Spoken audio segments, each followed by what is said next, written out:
Welcome to the Salmon Runs YouTube. Enjoy the video.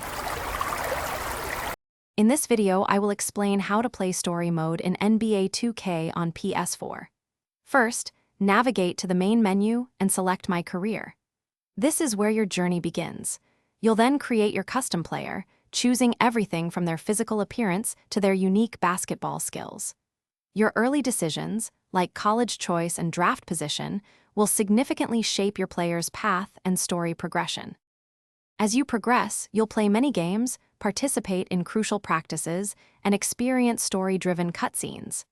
These elements are vital for advancing your narrative. Remember to make thoughtful dialogue choices, as they can impact your relationships with teammates and coaches. Earning virtual currency, or VC, is also key.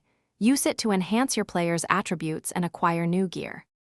Your journey isn't just about what happens on the court. The neighborhood offers a dynamic space to socialize, play minigames, and connect with other players. Don't forget to pursue endorsements and side quests. These are excellent ways to earn additional VC and boost your reputation. Effectively managing your player's brand and social media will also contribute to their overall fame and success. To truly dominate your MyCareer, prioritize upgrading attributes that complement your player's specific archetype. Consistent practice is crucial for skill improvement and unlocking powerful badges. Most importantly, immerse yourself in the rich narrative and make choices that genuinely reflect the legacy you want to build. Have fun shaping your unique NBA story. Thanks for watching. Consider subscribing if we helped you.